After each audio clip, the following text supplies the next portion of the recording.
Good afternoon बच्चों। Good afternoon. कैसे हो आप लोग? अच्छे। सब लोग अच्छे हो? यस। आज जो है हम लोग आपकी हिंदी की किताब में पाठ 4 का नीति के दोहे उसको पढ़ेंगे, ठीक है। उसमें से जो नीचे वाले रहीम जी ने जो लिखे हुए हैं उनको पढ़ेंगे। आप तैयार हो? यस। देखो, सबसे पहले क्या होता है, जब हम किसी पाठ का अर्थ लिखते हैं यानी कि व्याख्या, तो उसमें जो है सबसे पहले संदर्भ लिखते हैं। क्या लिखते हैं? संदर्भ। तो आप इस पाठ में संदर्भ लिखोगे कि प्रस्तुत पद्यांश हमारी पाठ्य पुस्तक। आपकी किताब का क्या नाम है? अक्षरा। अक्षरा, गुड। तो लिखोगे प्रस्तुत पद्यांश हमारी पाठ्य पुस्तक अक्षरा के नीति के दोहे नामक पाठ से लिया गया है। और इसके जो रचयिता है वो कौन है? रहीम दास जी हैं। ऐसे लिखना, ठीक है। yes. उसके बाद आप क्या लिखोगे? प्रसंग। तो प्रसंग में क्या होता है, जो पाठ होता है उसी पाठ के ही संदर्भ को संक्षेप में लिखा जाता है। तो जो ये रहीम जी ने जो दोहे लिखे हैं, इसमें इन्होंने बताया है कि हमारे जीवन को किस तरीके से जीना चाहिए, यानी हम अपने जीवन को किस तरीके से जिएं। तो इसमें ऐसे लिखोगे कि प्रस्तुत दोहों में रहीम जी ने हमें जीवन जीने के मूल्यों को बताया है। लिख पाओगे आप लोग? yes. इसके बाद आप लिखोगे व्याख्या। चलो सबसे पहले हम पाठ में पहली पंक्तियों की व्याख्या देखते हैं। वे रहीम नर धन्य हैं, पर उपकारी अंग, बाटन वारे को लगे ज्यों मेहंदी को रंग। देखो, अब पहले दोहे का अर्थ देखिए। कहते हैं कि वे रहीम नर धन्य हैं, यानी कि रहीम जी कहते हैं नर माने क्या होता है, यहाँ पर लोगों के लिए प्रयोग किया गया है। जैसे हम आप लोग हैं, हम लोगों के इस्तेमाल हुआ है, हम लोगों के लिए। तो रहीम जी कहते हैं कि वे लोग धन्य हैं। कौन से लोग? जो उपकारी वाले काम करते हैं, यानी जो परोपकार के काम करते हैं। उपकारी यानी कि परोपकारी, दूसरों की भलाई। तो कहते हैं कि वे लोग धन्य हैं जो परोपकारियों के साथ रहते हैं और उनको क्या होता है, परोपकार का फल मिलता है। यानी आपने किसी की सहायता की है तो आपको भी वो कभी सहायता करेगा। आपने किसी की भलाई की है तो आपकी भी कभी भलाई होगी। या तो वो कहते हैं कि जो व्यक्ति परोपकारियों के साथ रहते हैं उन्हें भी परोपकार मिलता है। दूसरी लाइन में उन्होंने कहा है कि बाटन वारे को लगे ज्यों मेहंदी को रंग, यानी समझाया है कि जिस प्रकार से जो मेहंदी बांटता है, मेहंदी पीसता है, उसके हाथों में भी मेहंदी का रंग लग जाता है ना। तो उन्होंने कहा है कि जिस प्रकार से मेहंदी को बांटने वाले के हाथ लाल हो जाते हैं, उसी प्रकार से जो व्यक्ति परोपकारी व्यक्ति के साथ रहता है तो उसको भी परोपकार का फल मिलता है। समझ पाए आप? yes. आगे देखो, रहीमन पानी राखिए, बिन पानी सब सून, पानी गए न उबरे, मोती मानुष चून।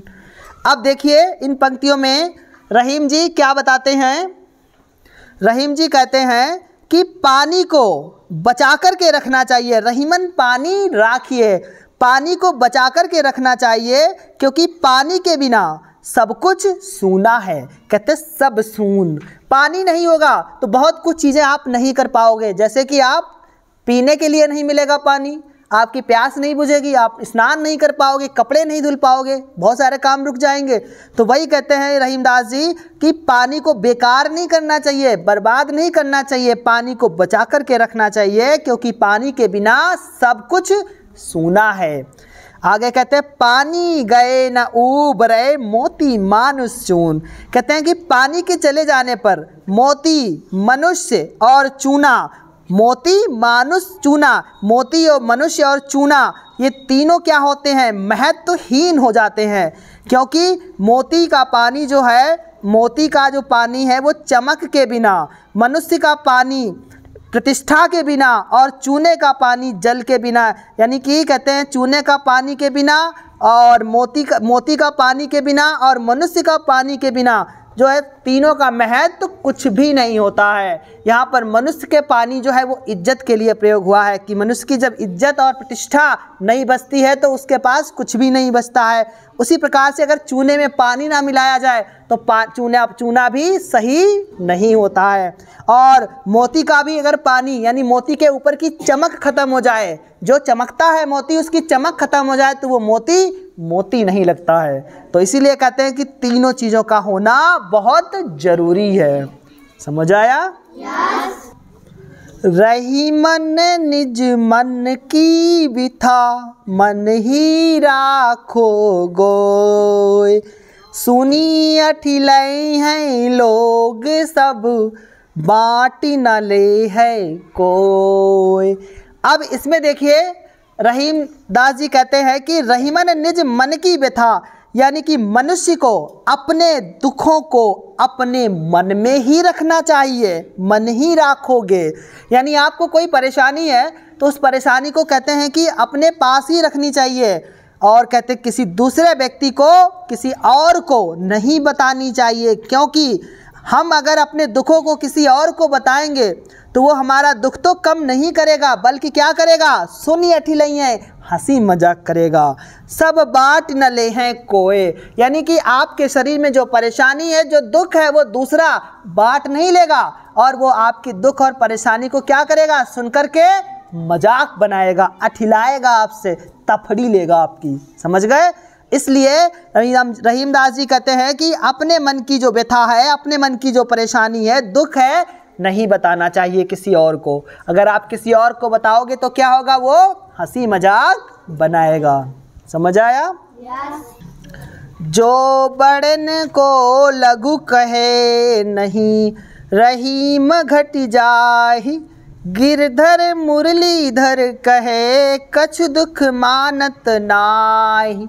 अब देखिए इन वाली पंक्तियों का अर्थ, इसमें जो है रहीम दास जी कहते हैं कि जो बड़न को लघु कहे, यानी कि अगर कोई योग्य व्यक्ति की बुराई करता है, यानी बड़े व्यक्ति की क्या करता है, बुराई करता है, तो उसके लिए कहते हैं कि नहीं रहीम घटी जाहि, यानी कि वो अपनी हीनता को ही प्रदर्शित करता है। यानी आप किसी योग्य समझदार व्यक्ति की बुराई करते हो तो आप जो है अपनी हीनता का परिचय देते हो, आप बताते हो कि हम कितनी समझ उसके बारे में रखते हैं। इसलिए हमें किसी योग्य और समझदार व्यक्ति की क्या करते हैं, बुराई नहीं करनी चाहिए। तो उन्होंने कहा है कि जो बड़न को लघु कहे, यानी बड़े व्यक्ति को छोटा कहे, उसकी बुराई करे, वो व्यक्ति स्वयं ही अपनी हीनता को प्रदर्शित करता है। आगे कहते गिरधर मुरलीधर कहे, कछ दुख मानत नाही। और आगे कहते हैं वो कि क्योंकि जो वास्तव में अच्छा होता है वो किसी के कहने से भी बुरा नहीं मानता है। और कछु दुख मानत नाही, गिरधर मुरलीधर कहे, यानी कि ईश्वर ऐसा कहता है। मुरलीधर यानी कि आप किसके लिए, श्री कृष्ण के लिए प्रयोग हुआ है। कहते ईश्वर ऐसा कहते हैं कि जो अच्छे लोग होते हैं वो किसी की बुराई का उन पर प्रभाव नहीं पड़ता है और वो किसी के कहने पर भी या बुरा नहीं मानते हैं। यानी कि हमें हमेशा किसी की बुराई नहीं करनी चाहिए। इसके बाद अगली पंक्तियां देखिए, समय लाभ सम लाभ नहीं, समय चूक सम चूक, चतुरन चित रही मन लगी, समय चूक की हुक। अब इसमें देखिए रहीम दास जी क्या कहते हैं कि समय लाभ सम लाभ नहीं, यानी कि समय को महत्व को हमें समझना है। यानी जो मनुष्य समय के महत्व को नहीं समझता है और उसका समय जब निकल जाता है तो क्या होता है कि वो पछताता है। जैसे आपकी उम्र क्या है, इस समय पढ़ने की है, आपका पढ़ने का समय है। अगर आप नहीं पढ़ रहे हो और जब बहुत बड़े हो जाओगे तो आप क्या होगा, पछताओगे, कहोगे कि हमने पढ़ने के समय पढ़ाई नहीं की थी। समझ गए? तो आप पछताओगे। तो वही रहीम दास जी कहते हैं कि समय लाभ सम लाभ नहीं, यानी समय के बीतने पर, समय के गुजर जाने पर जो है हमें पछताना पड़ता है। इसलिए हमें समय के महत्व को समझना चाहिए। समय चूक समचूक, यानी समय से हम अगर चूक गए, समय पर काम नहीं किया तो हम बाद में क्या होगा, पछताएंगे। इसलिए कहते हैं कि समय पर हमें काम करना चाहिए। चतुरन चित्त रहीमन लगी, समय चूक की हुक। हुक यानी कि काश। तो कहते हैं रहीमदास जी कि समय निकल जाने पर आपको दुख होगा, आप पछताओगे। और कहते हैं कि जब फिर वो व्यक्ति क्या होता है, सोचता है कि काश हमने समय के महत्व को समझा होता और समय पर कार्य किया होता। तो आपको इन दोनों का अर्थ समझ आया? आप इन सबका व्याख्या लिखोगे, संदर्भ और प्रसंग लिख करके लाओगे, ठीक है?